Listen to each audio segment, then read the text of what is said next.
चलिए स्टार्ट किया जाए। ये ट्रायल वीडियो है हमारा, क्योंकि इससे पहले मैं रिकॉर्डिंग करके कभी नहीं बताया हूँ किसी को कुछ। फर्स्ट टाइम ये बताने जा रहा हूँ। और ये इस वीडियो में मैं आपको शॉर्ट टर्म में ही बताऊंगा, एक ट्रायल के रूप में मध्यकालीन भारत से संबंधित बातें। तो चलिए शुरू करते हैं, समय को बर्बाद नहीं करते हुए, क्योंकि मेरे पास समय बहुत कम है। मोबाइल मेरे पास जो है सो बहुत ही एक जनरल एंड्रॉयड सेट है। मैं नया लूँगा तो उसके बाद आप लोगों को और ढेर सारी जानकारी दूंगा। स्टार्टिंग करते हैं मध्यकालीन भारत। तो हम जो मध्यकालीन भारत पढ़ाते हैं तो उसमें इस्लाम धर्म की स्थापना से स्टार्ट करते हैं, क्योंकि मध्यकालीन भारत में ज़्यादातर समय भारत में मुस्लिम शासकों का प्रभाव रहा है, इसलिए वहीं से स्टार्ट करते हैं। वहाँ से यदि आप पढ़ेंगे ना तो फिर आगे का लिंक आपको जुड़ा हुआ मिलेगा और सारी जानकारी आपको मतलब अच्छे ढंग से हो जाएगी। इस्लाम धर्म की स्थापना, ये हमारा पहला टॉपिक है। चलिए स्टार्ट किया जाए। तो इस्लाम धर्म की स्थापना करने का श्रेय जो दिया जाता है वह पैगंबर मोहम्मद साहब को। तो पहला नाम हम लोग को याद रखना है, पैगंबर मोहम्मद साहब इस्लाम धर्म के संस्थापक हैं। और पैगंबर मोहम्मद साहब जो थे वो उनका जन्म 570 ईस्वी में मक्का में हुआ था। ये बात हम लोग को याद रखना है। इनके पिताजी का नाम अब्दुल्ला और इनकी माँ का नाम आमना था। तो पिताजी का नाम भी याद रखना है, इनके माँ का भी नाम याद रखना है। और मोहम्मद साहब का जन्म मक्का में हुआ था 570 ईस्वी में, ये बात हम लोगों को याद रखना है। फिर जब वो 25 वर्ष के हुए पैगंबर मोहम्मद साहब, तो मोहम्मद साहब की शादी एक विधवा से हुई जिसका नाम था खदीजा। तो मोहम्मद साहब की पत्नी का नाम खदीजा, और 695 में उनकी शादी हुई थी, चूँकि 597 में, क्योंकि 570 में जन्म हुआ था और 25 वर्ष के जब उनका उम्र था उस समय उनकी शादी हुई थी। तो 595 में उनकी शादी हुई और उसके बाद जो है सो 610 ईस्वी में मक्का में ही हीरा नाम का एक गुफा है, और इसी गुफा में उन्हें ज्ञान प्राप्त हुआ था। और एक देवदूत जिब्राइल ने उन्हें कुरान की जो शिक्षा है वह अरबी भाषा में दिया था। कुरान को संप्रेषित किया था उन्हें, मोहम्मद साहब को। उसके बाद पैगंबर मोहम्मद साहब जगह जगह जाकर जो है सो इस्लाम के बारे में बताना स्टार्ट किया। इस्लाम धर्म से संबंधित शिक्षाएं जैसा कि कुरान में दी गई थी वैसा लोगों के बीच बांटने का काम प्रारंभ किया। तो लोग उनकी बात को फॉलो करने लगे, उनके अनुयायी बनने लगे। फिर क्या हुआ, तो वहाँ पर पहले से जो स्थापित मान्यता था सऊदी अरब में, तो चूंकि उस स्थापित मान्यता को तोड़ने की बात वो कर रहे थे, तो वहाँ के लोग कुछ लोग इनके विरोधी हो गए। तो इनको बहुत प्रताड़ित किया जाता था वहाँ पर सऊदी अरब में।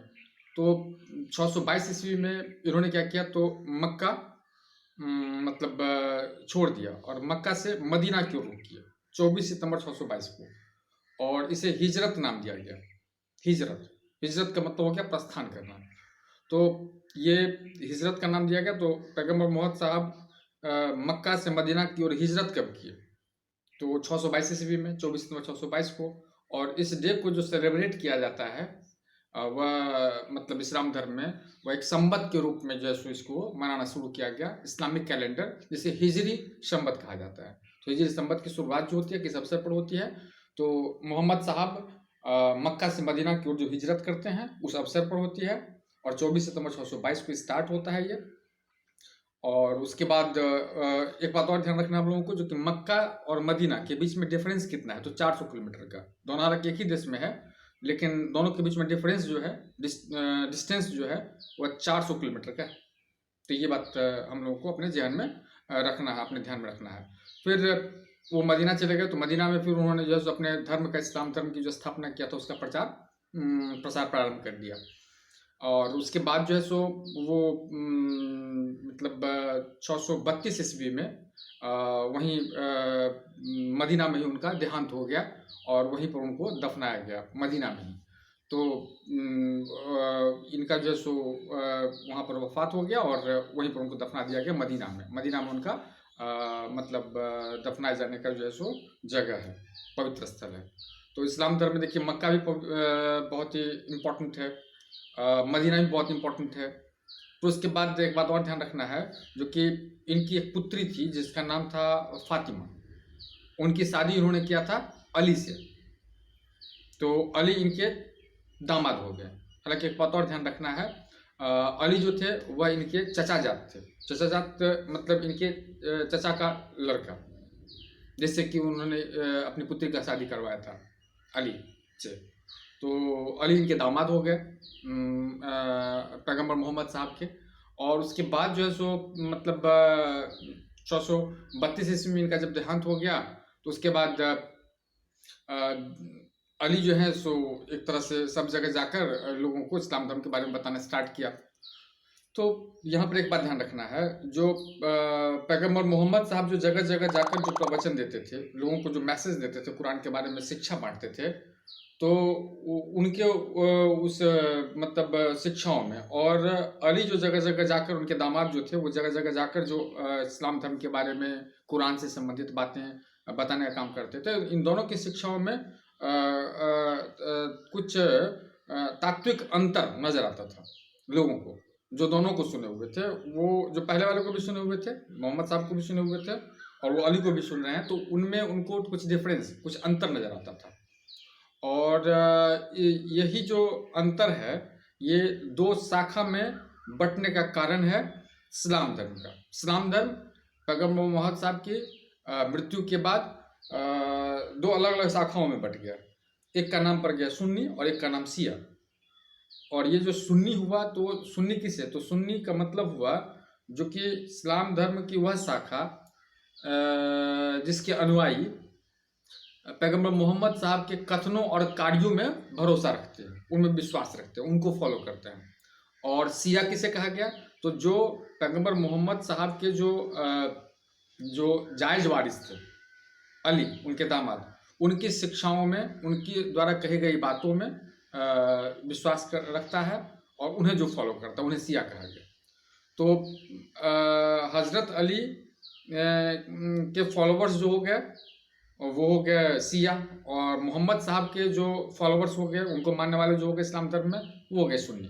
तो ये बात हम लोगों को ध्यान पर रखना है। फिर क्या हुआ, तो पैगंबर मोहम्मद साहब के जो दामाद अली हुए, हजरत अली, वो जो जगह जगह जो प्रवचन, तो ये जो डिफरेंस नज़र आता था, तो कुछ जो धर्मांध व्यक्ति थे, जो कुछ मतलब उनके विचारों से सहमत नहीं थे, उनमें से किसी ने उनकी हत्या, मतलब हजरत अली की हत्या 661 ईस्वी में कूफा नामक शहर में कर दी। ये कूफा है कहाँ पर, तो इराक का एक शहर है जहाँ पर इनकी हत्या कर दी गई। तो उनकी हत्या के बाद उनका जो एक पुत्र है जिनका नाम हुसैन था, मतलब अली के पुत्र, अली और फातिमा के पुत्र का नाम हुसैन था। तो हुसैन जो है सो जगह जगह जाकर अपने पिता के द्वारा जो दी गई शिक्षाएं थी उसको बांटने का काम स्टार्ट कर दिया। तो फिर बाद में क्या हुआ, तो यही कारण को ध्यान में रखते हुए ये हुसैन की भी हत्या 680 ईस्वी में करबला नामक जगह पर, करबला जो इराक में है, वहाँ पर इनकी कर दी गई। तो 680 ईस्वी में पैगंबर मोहम्मद साहब के नाती की भी हत्या कर दी गई है, ये हुसैन की भी हत्या कर दी गई, करबला में कर दी गई है। और यह जो उनकी हत्या जो कर दी गई हुसैन की, तो उसके बाद से ऐसा माना गया जो कि इस्लाम धर्म में दो स्थापित शाखा हो गया। एक हो गया सुन्नी जो मोहम्मद साहब को मानने वाले थे, और एक हो गया शिया जो कि उनके दामाद और उनके नाती को मानने वाले थे। ये हम लोगों को ध्यान पर रखना है। फिर उसके बाद जो है सो मतलब ये इस्लाम धर्म के बारे में, स्थापना के बारे में जब पढ़ते हैं, तो एक और लाइन हम लोगों को याद रखना है, खासकर एक और बात ध्यान रखना है, जो कि इस्लाम धर्म में क्या होता है, तो मतलब उनके फॉलोअर्स जो होते हैं वो जहाँ भी रहते हैं दुनिया में, वहाँ से मक्का जिस ओर पड़ता है उस दिशा को वो लोग किबला कहते हैं। तो किबला कहा जाता है उस दिशा, उधर की तरफ ही मुख करके नमाज अदा किया जाता है, नमाज पढ़ा जाता है। तो किबला किस दिशा को कहते हैं, तो किबला मक्का जिस ओर पड़ता है उस दिशा को किबला के नाम से जाना जाता है। तो ये बात हम लोगों को ध्यान पर रखना है। बस अभी के लिए बस इतना ही। अगले वीडियो में हम आएंगे तो आप लोगों को ये इसके बाद का जो हमारा जो पॉइंट है जिस पर कि हम लोग डिस्कस करेंगे, वह है महमूद गजनवी। महमूद गजनवी, जो कि जस्ट इसके बाद जो है सो, लेकिन महमूद गजनवी से पहले मोहम्मद बिन कासिम का जो भारत पर आक्रमण था उसके बारे में पहले चर्चा कर लेंगे थोड़ा सा, उसके बाद महमूद गजनवी के बारे में चर्चा करेंगे। तो एक ही वीडियो में दोनों हो जाएगा, मोहम्मद बिन कासिम का सिंध पर आक्रमण और प्लस महमूद गजनवी का भारत पर 17 बार जो आक्रमण हुआ था उसके बारे में। चलिए, थैंक यू, ओके बाय।